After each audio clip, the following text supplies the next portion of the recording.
membawa setiap ucapan syukur kita kepada Tuhan. Dan sebelum kita masuk dalam hadirat Tuhan, mari kita terus memperkatakan Mazmur 91 dalam lindungan Allah. Orang yang duduk dalam lindungan yang maha tinggi dan bermalam dalam naungan yang maha kuasa akan berkata kepada Tuhan, tempat pelindunganku dan kubu pertahananku, Allahku yang kupercayai, sungguh dialah yang akan melepaskan engkau dari jerat penangkap burung, dari penyakit sampar yang busuk. Dengan kepaknya ia akan melindungi engkau, di bawah sayapnya engkau akan berlindung. Kesetiaannya ialah perisai dan pagar tembok. Engkau tak takut dan terhadap panah yang terbang di waktu siang, terhadap penyakit sampar yang berjalan di dalam gelap, terhadap penyakit menular yang mengamuk di waktu petang. Walau 1000 orang rebah di sisimu dan 10.000 di sebelah kananmu, tetapi itu tidak akan menimpamu. Engkau hanya menontonnya dengan matamu sendiri dan melihat pembalasan terhadap orang-orang fasik. Sebab Tuhan ialah tempat pelindunganmu, yang maha tinggi telah kau buat tempat perteduhanmu. Malapetaka tidak akan menimpa kamu, dan tulah tidak akan mendekat kepada kemahmu. Sebab malaikat-malaikatnya akan diperintahkannya kepadamu untuk menjaga engkau di segala jalanmu.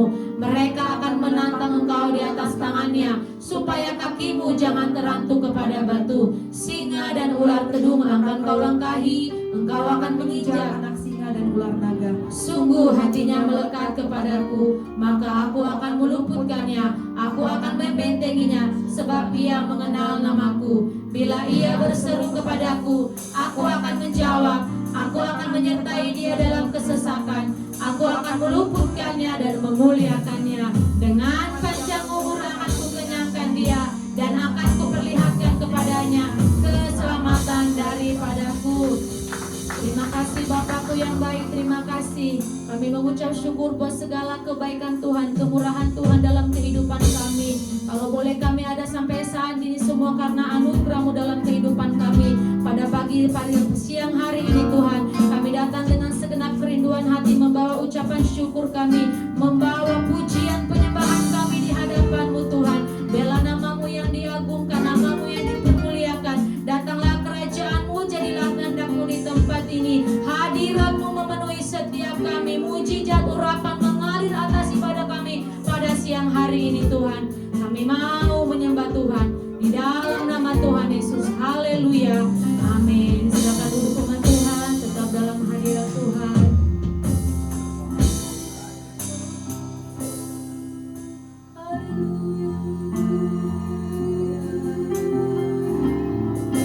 Haleluya, Tuhan Yesus.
inilah yang ku renungkan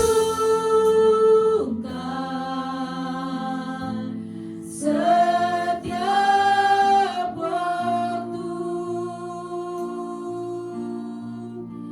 Nyanyian puja dan pengagungan kepadamu.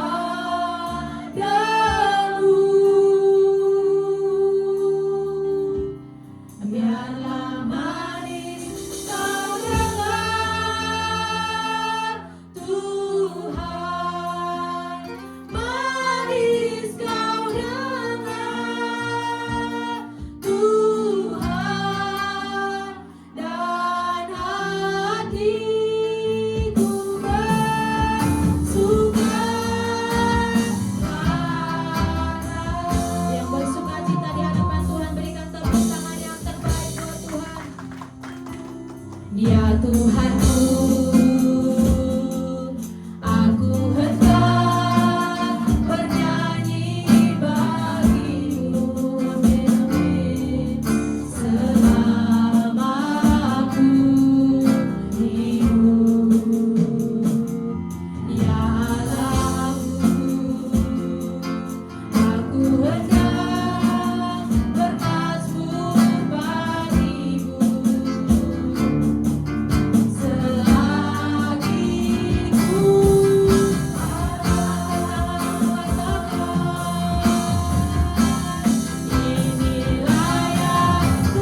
tanganmu katakan, nyanyian pujian bagimu. Amin, amin. Tuhan, pujian bagimu, pujian bagimu di tempat ini Tuhan. Namamu besar dan layak dipuji.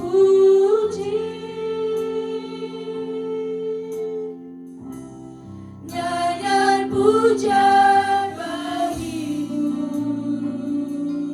Tuhan, pujian bagimu, Tuhan. Namamu besar dan layak dipuji.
Lebih sungguh Kami mau menari buat Tuhan, kami mau melompat buat Tuhan. Yang siap menari buat Tuhan sama-sama katakan amin, haleluya.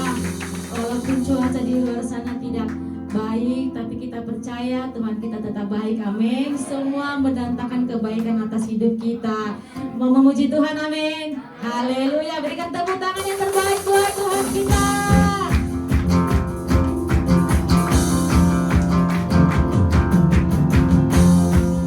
Kami terus memuji namamu Tuhan Yesus.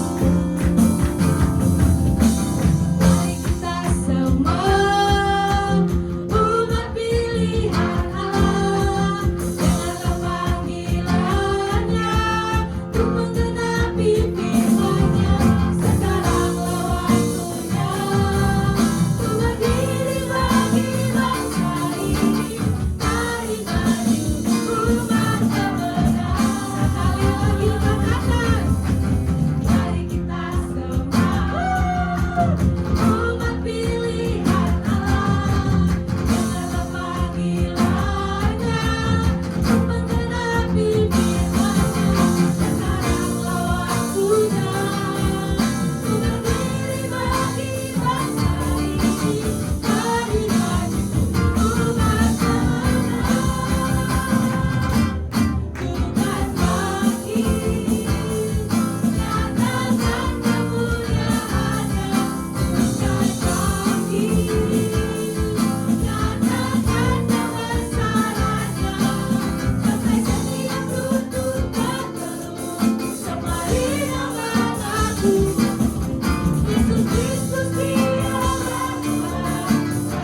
biasanya kita memberikan persembahan kita yang terbaik.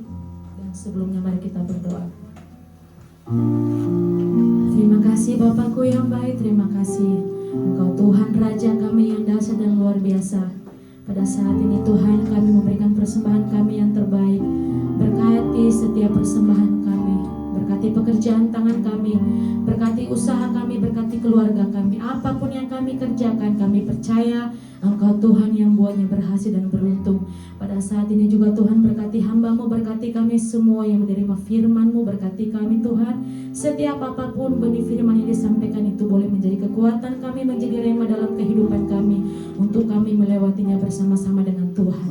Yang siap memberi, sama-sama katakan amin, haleluya. Yang melayani boleh maju ke depan.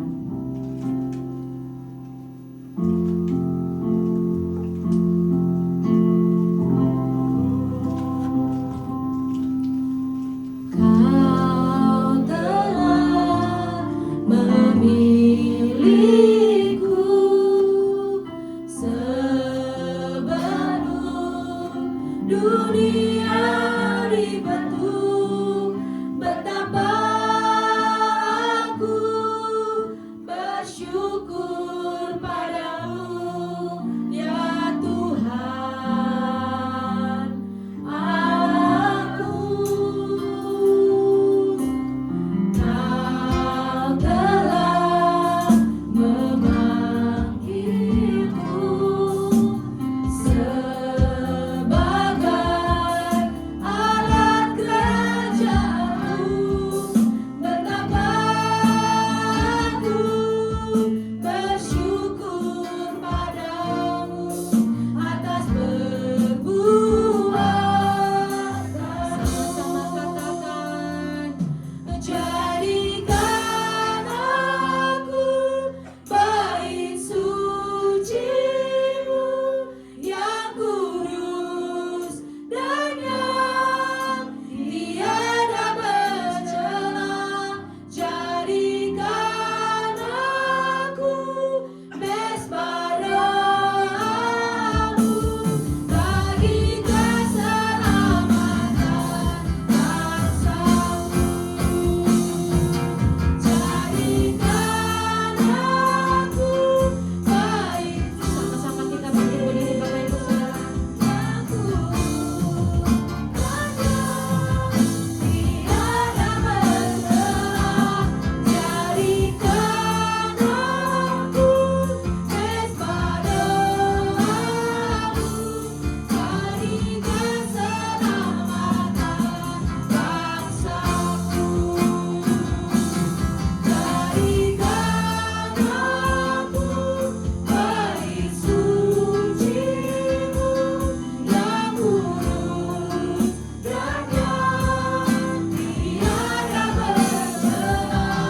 Jadikan aku mesbah-Mu bagi keselamatan bangsa-Mu. Bagi keselamatan bangsa-Mu. Bagi keselamatan bangsa-Mu. Mari ya Bapa, hidup kami adalah bait suci Tuhan di dunia ini. Hidup kami memuliakan Tuhan melalui perbuatan kami, melalui apapun yang kami lakukan. Kami adalah terang dan garam dunia. Bapa Surgawi, kami sudah memuji dan memuliakan nama-Mu. Dan sekarang ini kami mau duduk diam. Kami mau mendengarkan kebenaran firman-Mu. Kami mau membuka hati kami, pikiran kami, jiwa roh kami, telinga kami. Bapa Surgawi, kami menyerahkan hati kami semuanya ke dalam tangan-Mu. Lepaskan hati kami yang lama, gantikan hati kami dengan hati yang baru, hati seorang murid, hati yang adalah tanah yang subur, sehingga setiap firman yang kami terima berakar dengan kuat, bertumbuh dan subur, dan berbuah lebat di dalam kehidupan kami. Semua yang percaya katakan amin. Kita ucapkan syukur pada Tuhan. Silakan Bapak Ibu Saudara duduk dalam hadirat Tuhan. Shalom. Ya. Puji Tuhan, hujan sudah berhenti ya. Kita doakan supaya yang tergenang-genang segera surut. Ada amin. Ya. Karena apapun juga, segala sesuatu yang terjadi ada dalam rencana Tuhan. Dan kita percaya bahwa rencana Tuhan itu selalu baik. Nah, kalau melihat seperti itu, tugas kita bagaimana? Bapak Ibu Saudara, tugas kita berdoa untuk mereka semuanya. Kalau kita tidak kebanjiran, kita bersyukur. Tetapi pada saat yang sama, kita berdoa untuk saudara-saudara kita yang terkena dampak banjir. Sebelum itu mari kita berdoa. Tuhan Yesus, sekarang ini secara khusus kami berdoa untuk lingkungan kami di Star Medline ini, di Cibitung ini, di Jabodetabek ini yang terkena dampak banjir selama hujan tadi malam sampai pagi ini. Bapak Surgawi, terima kasih Tuhan sudah memberikan cuaca yang cerah. Tuhan, kami minta kepadamu supaya semua yang kena banjir segera surut di dalam nama Yesus. Dan semua orang keluarga yang terkena dampak banjir, rumah-rumah yang terkena ya Bapak. Yang pertama, berikan kesehatan. Kesehatan ekstra dalam nama Yesus. Kekuatan yang ekstra, keteguhan yang ekstra, dan damai sejahtera yang ekstra dari Tuhan. Supaya mereka semuanya bisa melewati masa banjir ini dengan baik. Dan kembali menjalani hidup dengan sukacita bersama dengan Tuhan. Bapa Surgawi, kami mengasihi mereka semuanya. Kami memberkati mereka. Tuhan berkati ekonomi mereka, Tuhan berkati usaha mereka, Tuhan berkati keluarga mereka. Di dalam nama Tuhan Yesus, haleluya, amin.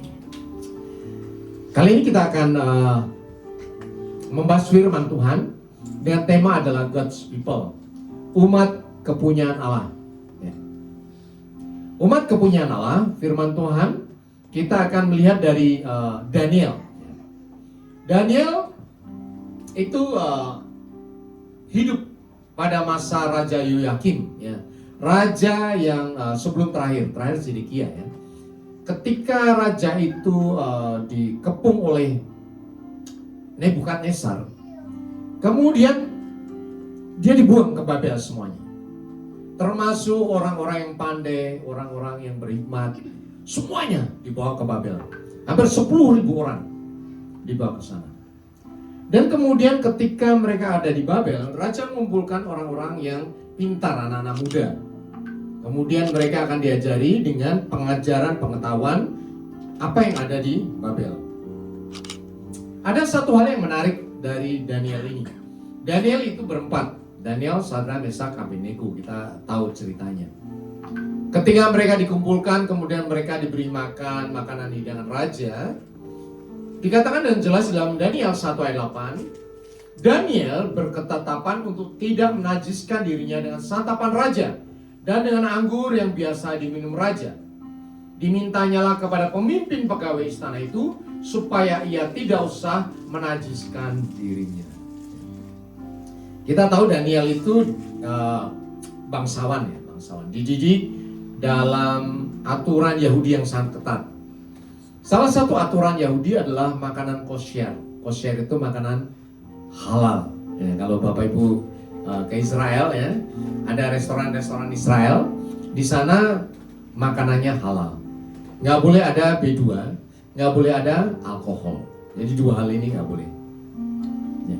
Seperti saudara kita yang beragama Muslim, ya, itu haram makanan-makanan seperti itu. Sebenarnya bangsa Israel juga mempunyai pola seperti itu juga. Ada makanan haram, ada makanan halal. Halal itu kosher. Nah, Daniel dan teman-temannya itu bertekad untuk tidak makan makanan yang najis bagi mereka, yaitu B2, yaitu makanan-makanan yang dilarang oleh agama Yahudi, termasuk alkohol, ya, minuman keras. Kemudian kita tahu bahwa kepala pegawai raja khawatir kalau dia nggak makan dagingnya pasti daging B2, ya. Nanti mereka jadi kurus dong. Tetapi apa yang terjadi? Bahwa kemudian Daniel minta mereka, coba kita adakan pencobaan selama 10 hari. Saya akan makan makanan vegetarian, kemudian dibandingkan dengan orang yang makan hidangan raja. Dan yang terjadi adalah setelah 10 hari mereka lebih gemuk daripada mereka. Jadi ada satu hal bahwa mereka memilih hidup kudus di tengah-tengah pembuangan. Artinya mereka adalah umat pilihan Allah yang ada di tengah-tengah bangsa yang tidak kenal Allah. ketika mereka memilih hidup kudus, ya, Tuhan memberikan berkat bagi mereka. Ada banyak hal yang dinyatakan Tuhan kepada mereka. Yang pertama, Tuhan mengaruniakan kasih dan sayang pemimpin pegawai istana. Jadi dia disayang oleh pimpinan pegawai istana. Dia ngomong apa aja didengerin. Ya, luar biasa. Kemudian perawakan mereka lebih gemuk daripada orang yang makan daging. Kemudian Tuhan memberikan pengetahuan dan kepandaian tentang berbagai-bagai tulisan dan hikmat. Sedang Daniel juga mempunyai pengertian tentang berbagai-bagai penglihatan dan mimpi. Kemudian mereka 10 kali lebih cerdas daripada semua orang berilmu dan semua ahli jampi di seluruh kerajaannya. Bayangkan, karena satu hal dia memilih untuk taat di tengah-tengah bangsa yang tidak kenal Tuhan, maka berkat Tuhan mengalir atas ini semuanya. Dan Bapak Ibu Saudara sekarang ada di tengah-tengah bangsa yang tidak percaya Tuhan Yesus. Dan itulah tempat kita sekarang ini. Tuhan memberkati Bapak Ibu Saudara lebih daripada orang-orang yang tidak percaya Tuhan Yesus. Ada amin. Justru di tempat di mana engkau berada, engkau menjadi berkat. Ada amin. Ya, itu yang harus Bapak Ibu Saudara dan saya lakukan. Menjadi berkat di tengah-tengah bangsa ini, bagi bangsa Indonesia ini. Seperti Daniel, ya, kita ada di tengah-tengah orang yang tidak kenal Tuhan. Justru disinilah letak Tuhan mengutus kita. Tuhan akan menunjukkan kok kebesaran, kemuliaan, kasih setianya, berkat-berkat yang dahsyat atas kita. Sering orang membaca kitab Daniel ini diputus-putus itu ada mukjizat ini tentang mengartikan mimpi raja, ya, ada satu cerita. Kemudian berikutnya lagi ada Sadrak Meshach Abednego dimasukkan ke dalam dapur api yang menyala-nyala, satu cerita lagi. Tetapi saya akan berikan kepada Bapak Ibu Saudara gambaran menyeluruh tentang siapa Daniel ini. Daniel ada di pembuangan itu pada zaman Raja Nebukadnezar kedua. Dia adalah Raja Babel. Ya, Daniel 1 sampai 4. Di sini Tuhan memberikan pengetahuan, pengertian dan hikmat. Di sini mereka 10 kali lebih cerdas dari semua orang di Babel. Di sini Daniel mengartikan mimpi Nebukadnezar. Ya, kita pasti tahu semuanya. Mengartikan mimpi Nebukadnezar. Kemudian di sini Sadrak Meshach Abednego dicemplungin ke dalam perapian yang menyala-nyala. Kemudian pada masa Nebukadnezar II ini juga Daniel menubuatkan tentang bahwa raja akan gila selama 7 tahun. Ya. Tapi kemudian dia akan sembuh lagi dan kerajaannya lebih hebat lagi. Artinya selama masa Raja Nebukadnezar II ini, ya, Daniel dan Sadrak Meshach Abednego menerima banyak mukjizat yang dahsyat dari Tuhan. Kitab Daniel berlanjut dari Daniel 1, 2, 3, 4 masuk ke Daniel 5. Bapak Ibu mau tahu Daniel 5 adalah cerita tentang tulisan di dinding. Dan ini bukan tentang Nebukadnezar. Ini adalah tentang Belshazzar. Belshazzar ini cucunya Nebukadnezar. Bayangkan, raja punya anak, punya cucu ini cucunya. Dia mengartikan tulisan di dinding, Mene Tekel Ufarsin. Keren kan? Bahwa dia tetap menjadi pemimpin orang-orang pintar, para cerdik pandai di Babel selama masa kakek, anak, cucu. Dia masih dipakai. Dan hikmat Tuhan terus melimpah-limpah atas dia. Bukan berhenti di sini. Berikutnya ada lagi cerita tentang mukjizat apa? Daniel dimasukkan ke dalam gua singa. Mau tahu nggak? Itu adalah masa Darius. Raja Darius ini adalah dari kerajaan Media. Jadi bukan Babel lagi. Jadi Babel yang besar itu dikalahkan sama Media.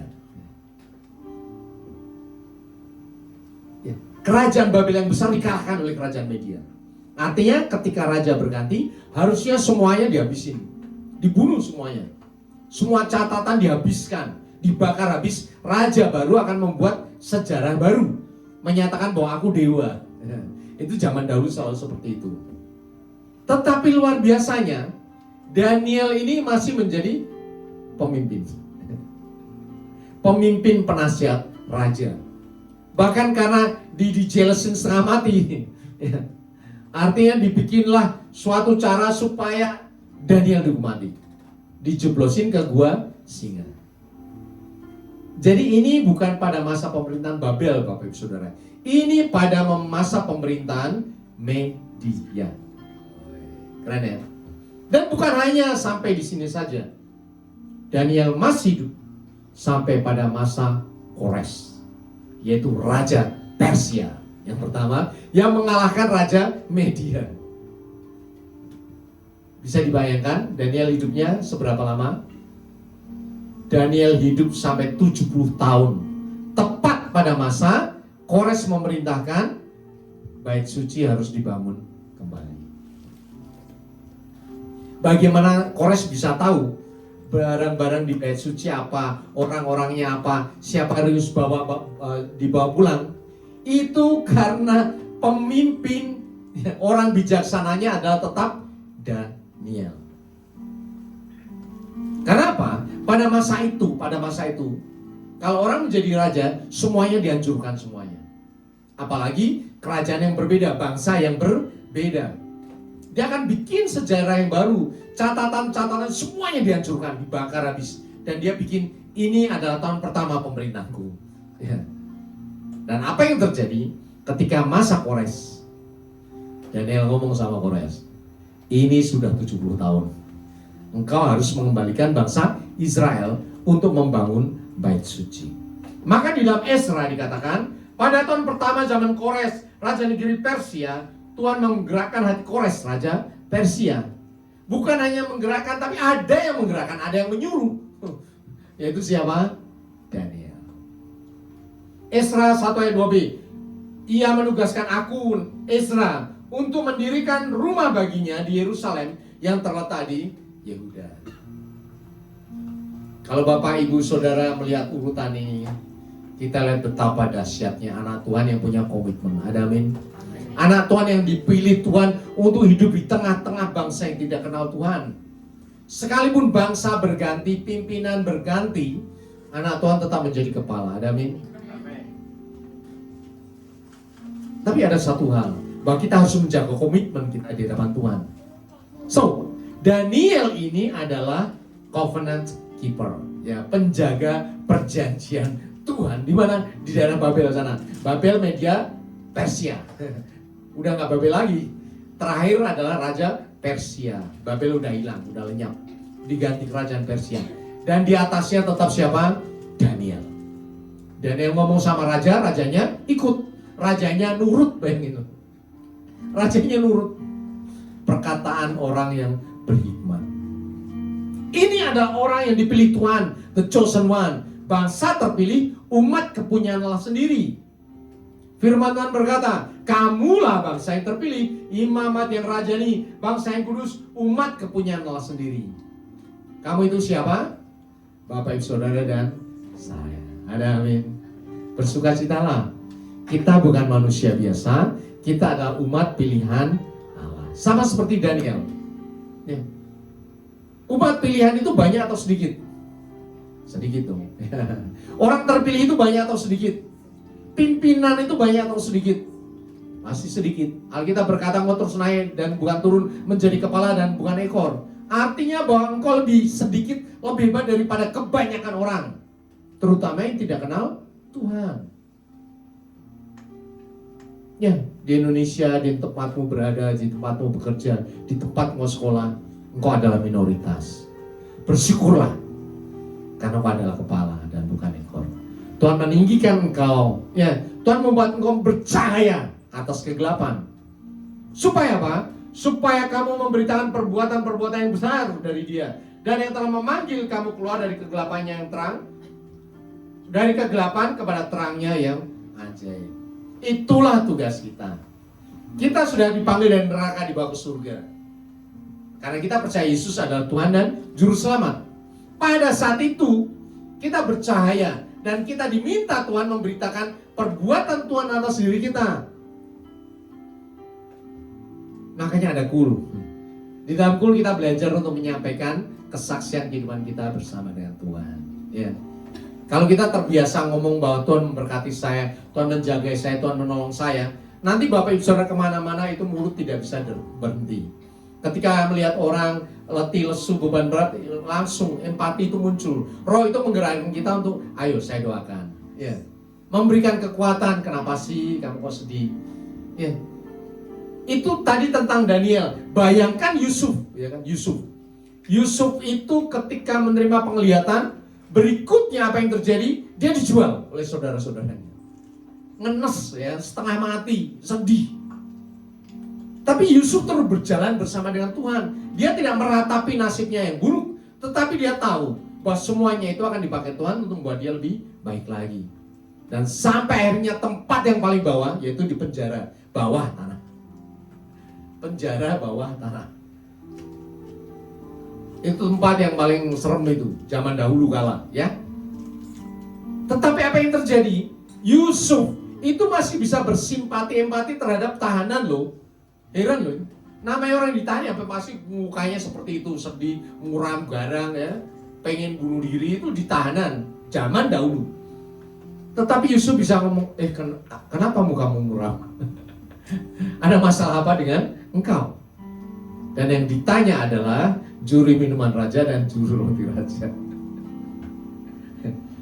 Itu artinya apa? Dimanapun anak Tuhan berada, tidak peduli kondisinya, mau di istana, mau di penjara, sukacitanya itu melimpah-limpah. Dan dia pasti menjadi berkat bagi banyak orang.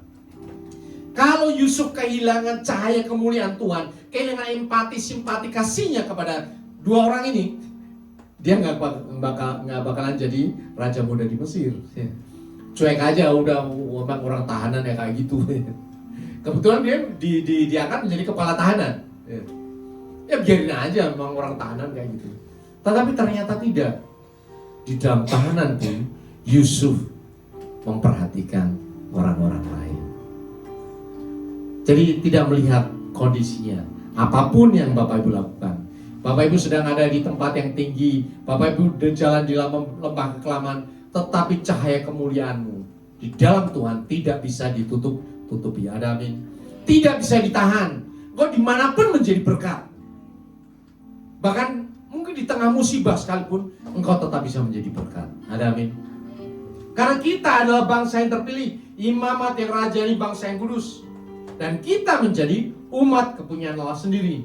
Untuk memberitakan perbuatan besar Tuhan yang menyelamatkan umatnya. Luar biasa. Inilah kasih yang dahsyat kepada kita. Ya. Kita bukan orang biasa-biasa saja. Di dunia ini sekarang totalnya ada 8,6 miliar manusia. Ya. Firman Tuhan katakan karena begitu besar kasih Allah akan dunia ini, sehingga Ia telah mengaruniakan anak yang tunggal, supaya setiap orang yang percaya padanya tidak binasa, melainkan beroleh hidup yang kekal. Artinya apa? Tuhan mengasihi semua umat manusia. Ada amin? Semuanya dikasihi. Tetapi apa yang terjadi? Di antara 8,6 miliar yang menerima Yesus sebagai Tuhan dan Juru Selamat, hanya 2,4 miliar manusia doang. 28%. Sebagian kecil saja. Yang lain menolak. Kenapa hanya ada sebagian kecil saja? Karena engkau adalah umat pilihan Allah. Ada bangsa yang kudus, umat kepunyaan Allah sendiri.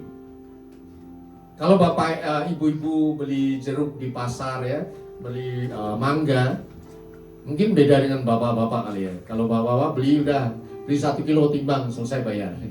Kalau ibu-ibu enggak, dibuka diambil. Dipilih yang terbaik.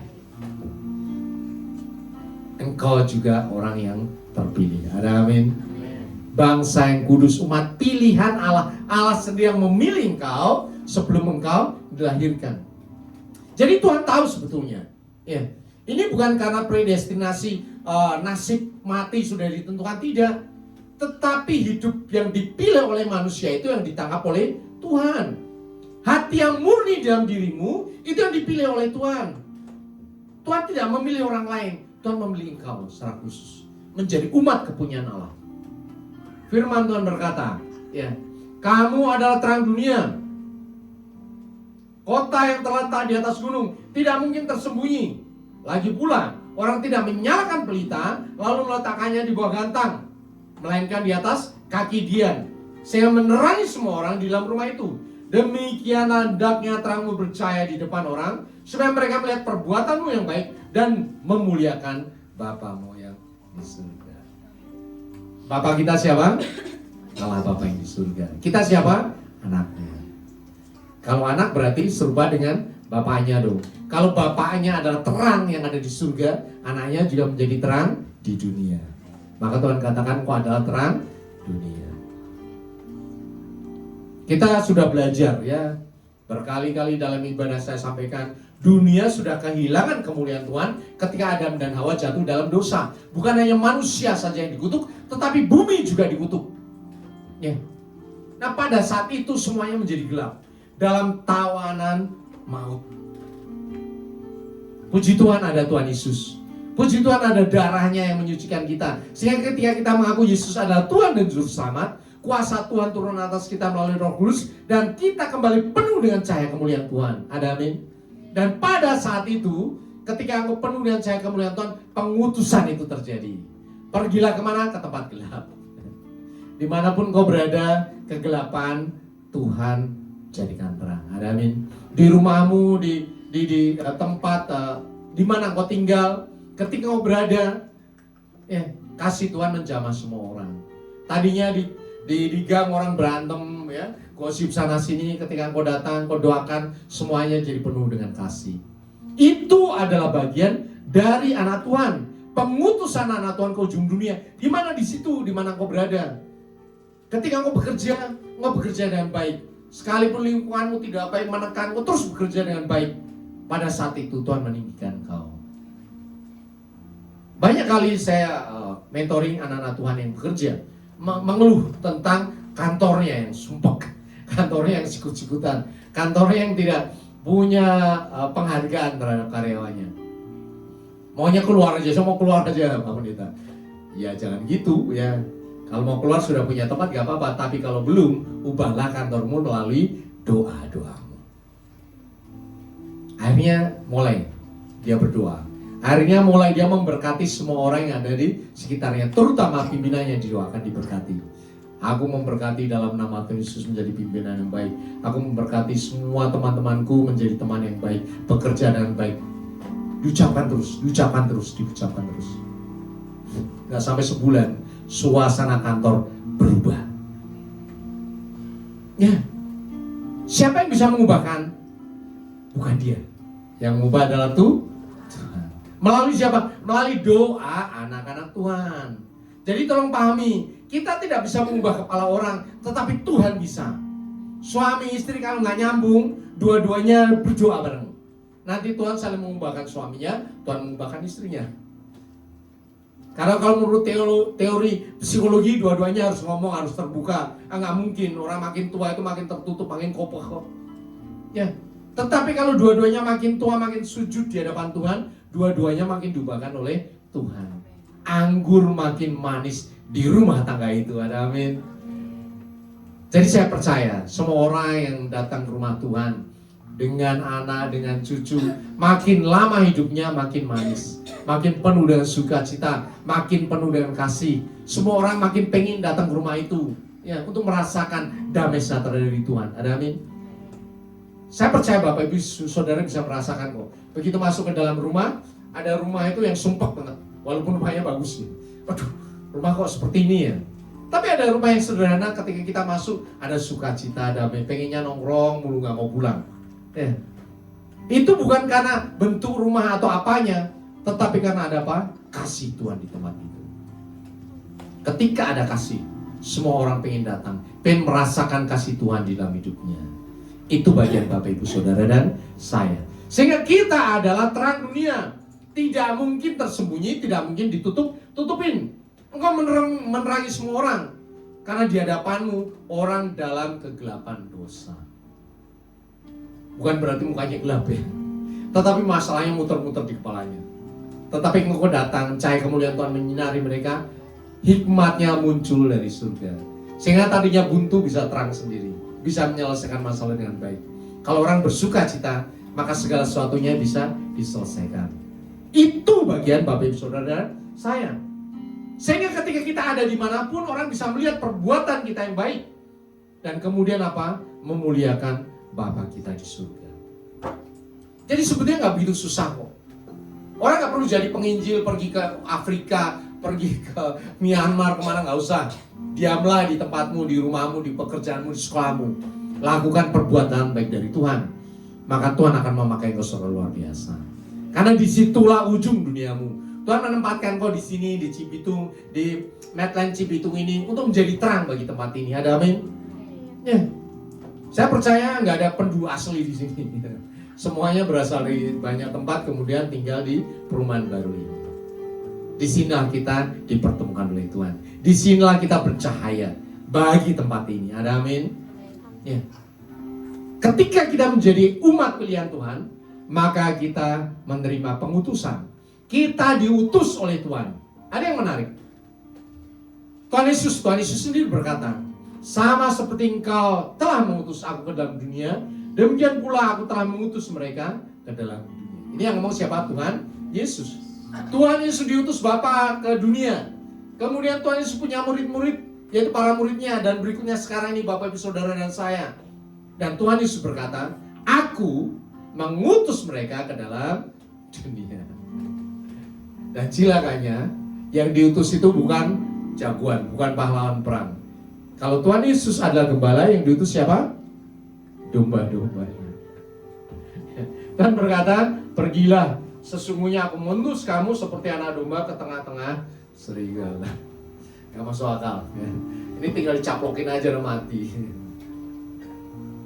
Terus gimana dong domba-domba kok diutus ke tengah serigala? Jangan berjalan atas kekuatanmu sendiri. Ajak aja gembalanya. Ajak gembalanya. Yaitu siapa? Tuhan Yesus. Dimanapun kau berada, ajak gembalamu, yaitu Tuhan Yesus. Ya, firman Tuhan berkata, sekalipun aku berjalan dalam lembah kekelaman, aku tidak takut bahaya. Sebab engkau besertaku, gadamu dan tongkatmu itulah menghibur aku. Daud menyamakan dirinya dengan domba. Daud menyamakan Tuhan sebagai gembala. Sehingga ketika gembala menuntun dia ke lembah kekelaman, domba tidak takut bahaya. Domba itu cuma ngikutin gembalanya. Disuruh tidur-tidur, disuruh pergi-pergi, disuruh minum-minum, disuruh jalan-jalan. Artinya apa? Apa yang disuruh oleh gembala, ketika diikuti, engkau tidak takut bahaya. Amin. Di dalam kehidupanmu, seringkali orang berpikir, sekarang ada masalah yang besar, gimana ya? Ingatlah, bahwa engkau ada di tempat ini karena Tuhan mengizinkan. Ketika Tuhan mengizinkan, ajak Tuhan untuk ikut serta menyelesaikan masalahmu. Yang lebih besar dari semua masalah yang kau hadapi, amin. Tuhan lebih dahsyat, Tuhan lebih hebat. Doamu berkuasa, ucapan doamu di hadapan Tuhan. Dan Tuhan akan menyelesaikan masalah bagi engkau. Tuhan berperang bagi engkau dan engkau akan diam saja. Itu artinya Tuhan adalah gembalaku. Keren kan? Bahkan berikutnya firman Tuhan katakan, Tuhan memberikan kuasa. Sembuhkanlah orang sakit, bangkitkanlah orang mati, tahirkanlah orang kusta, usirlah setan-setan. Kamu telah memperolehnya dengan cuma-cuma, karena itu berikanlah pula dengan cuma-cuma. Kalau Tuhan mengutus, Tuhan tidak akan berikan dengan cuma-cuma, tetapi ada kuasa yang menyertai. Sehingga dimanapun kita berada, kita bisa berdoa apapun juga kita doakan. Ada amin. Karena itu bagian yang kita miliki, melekat dalam diri kita. Sebagai anak Tuhan, sebagai anak Tuhan Yesus, murid Tuhan Yesus. Kalau murid Tuhan Yesus menyembuhkan, engkau juga menyembuhkan. Ada amin. Kalau Tuhan Yesus membangkitkan orang mati, engkau juga membangkitkan orang mati. Ada amin. Kalau Tuhan Yesus mentahirkan orang kusta, engkau juga mentahirkan orang kusta. Kalau Tuhan Yesus mengusir setan-setan, engkau juga mengusir setan-setan. Bukan kita yang diusir. Ya. Karena apa? Firman Tuhan katakan seperti itu dalam Matius 10 ayat 8. Perintah ini diberikan kepada kita, melekat kepada diri kita. Artinya apa? Semua kuasa yang ada dalam diri Tuhan Yesus sudah melekat dalam diri kita. Pergunakan kuasa itu, belajar untuk melayani Tuhan. Gunakan kata-katamu sebagai doa yang berkuasa. Dan ketika kita terus berjalan bersama dengan Tuhan, maka kita akan menjadi umat pemenang. Keren. Ini saya paling suka di sini. Firman Tuhan dalam Roma 8 ayat 37 dikatakan, tetapi dalam semuanya itu kita lebih daripada orang-orang yang menang oleh Dia yang telah mengasihi kita. Sebab aku yakin bahwa baik maut maupun hidup, baik malaikat-malaikat maupun pemerintah-perintah, baik yang ada sekarang maupun yang akan datang, atau kuasa-kuasa, baik yang di atas maupun yang di bawah, atau sesuatu makhluk lain, tidak akan dapat memisahkan kita dari apa? Kasih Allah yang ada di dalam mana? Yesus Kristus, yaitu Tuhan kita. Engkau adalah umat pemenang. Karena apa? Kasih Allah ada padamu. Kita lebih daripada orang yang menang. Tuhan Yesus telah mengasihi kita. Tidak ada yang bisa memisahkan kita dari kasih Bapa di dalam Tuhan Yesus. Ada yang kita ucapkan syukur kepada Tuhan. Bagian itu melekat di dalam dirimu sebagai seorang anak Allah, dan sekarang sudah dinyatakan, diingatkan lagi. Tinggal kau terus latih dirimu sebagai umat pemenang. Bukan nanti masuk surga baru menang. Sekarang pun ketika kau menghadapi masalah demi masalah, kau menjadi umat pemenang. Karena kasih Allah ada padamu dari sekarang sampai selama-lamanya. Amin. Kita ucapkan syukur kepada Tuhan. Silakan Bapak Ibu Saudara duduk dalam hati. Berdiri. Kita mau berdoa.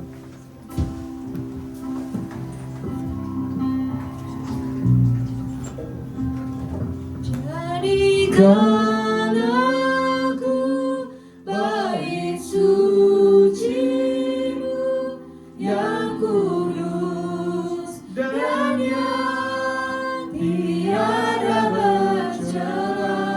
Jadikan aku mezbah doa-Mu bagi keselamatan bangsa-Mu.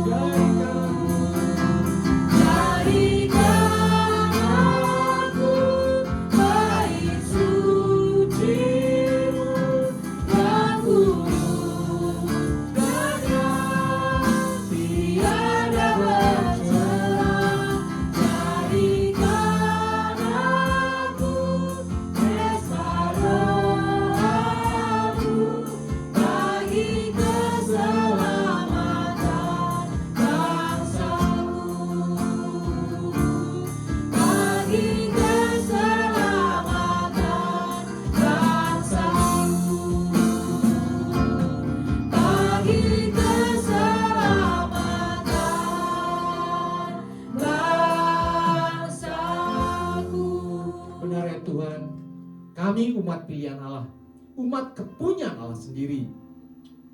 Kami Engkau utus ke dunia ini. Sekarang kami ada di dunia.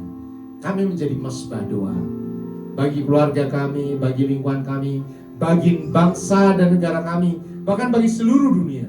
Supaya mereka diselamatkan, supaya mereka juga bisa merasakan kasih Tuhan sebagaimana sudah kami terima. Bapa Surgawi, dimanapun kami berada, nyatakan kasih kemuliaan-Mu, nyatakan kuasa-Mu dalam kehidupan kami. Dalam rumah tangga kami, para ibu-ibu rumah tangga, Tuhan berkati hikmat yang dahsyat menyertai Engkau. Karena Engkau adalah umat pilihan Allah. Engkau menjadi berkat bagi semua lingkungan-Mu, bagi seluruh keluarga besar-Mu, bagi seluruh keluarga-Mu. Para kepala rumah tangga yang bekerja, Engkau diberkati Tuhan secara dahsyat luar biasa. Dimanapun Engkau berada, Engkau menjadi terang, garam dunia. Engkau diberkati untuk menjadi berkat. Dimanapun Engkau berada, ada sukacita yang mengubahkan lingkungan-Mu di dalam nama Tuhan Yesus. Anak-anak yang bersukalah, yang berusaha bekerja, Tuhan berkati. Dimanapun berada, kasih Tuhan menyertai. Kasih Tuhan memberikan hikmat yang dahsyat seperti Daniel. Bapa Surgawi, ini keluarga kami, ini kehidupan kami. Kami serahkan hanya ke dalam tangan-Mu. Kami percaya kalau kami adalah domba, diutus ke tengah-tengah kawanan serigala, kami tidak bisa berbuat apa-apa. Kami hanya bisa memanggil gembala kami, yaitu Tuhan Yesus, yang berjalan berserta dengan kami, yang menyelesaikan masalah kehidupan kami. Karena kami percaya Gembala Agung kami adalah setia, yang menyediakan segala sesuatu, yang memberkati kami sampai kepada kesudahannya. Bapa Surgawi, hamba-Mu berhenti berkata-kata, tetapi Roh Kudus yang ada dalam diri kami akan terus menyatakan setiap kebenaran firman Tuhan sampai selama-lamanya. Di dalam nama Tuhan Yesus, semua yang percaya dan sudah diberkati Tuhan Yesus katakan amin. Kita ucapkan syukur kepada Tuhan. Silakan Bapak Ibu Saudara duduk dalam hadirat Tuhan. Haleluya, yang diberkati lewat firman Tuhan pada siang hari ini, lambaikan tangannya. Haleluya, kita harus menjadi terang, amin. Haleluya, terima kasih Bapak Gembala, Tuhan Yesus memberkati. Puji nama Tuhan, tiba saatnya kita mendengarkan pengumuman dalam sepekan lewat multimedia.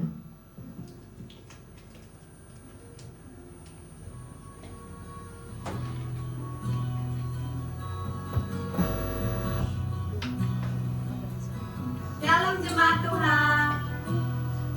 Damai sejahtera bagi kita semua. Senang kembali dapat menyapa jemaat Tuhan yang terkasih. Tema kita dalam minggu ini adalah dan minyak yang baru urapiku. atas nama Gembala dan Pemuda Acara, kami mengucapkan terima kasih kepada hambanya atas firman Tuhan yang telah disampaikan. Kuasamu bebaskan hidupku. Berikut kami sampaikan pengumuman di SGJ dalam sepekan. Berikut jadwal ibadah sepekan. Ibadah raya minggu diadakan 2 kali ibadah. Ibadah pertama pukul 9 pagi dan ibadah kedua pukul 11 siang.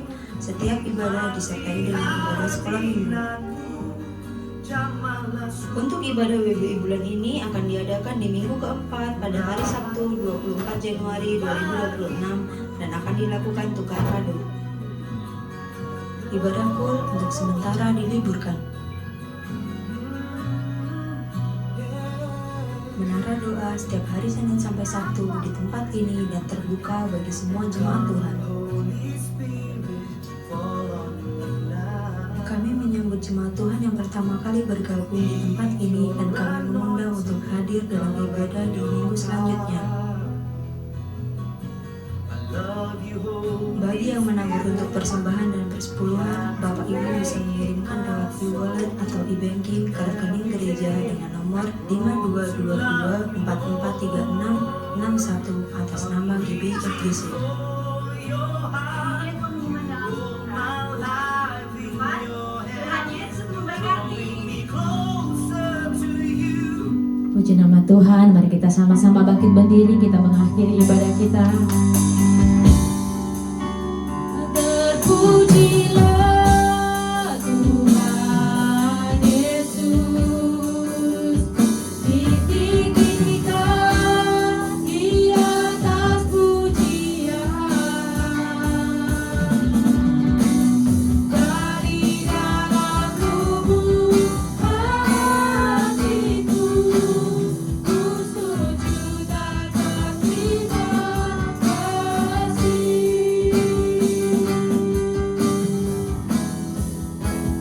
Terpujilah Tuhan Yesus, ditinggikan di atas pujian, dari dalam lubuk hatiku, ku sujud dan berterima kasih.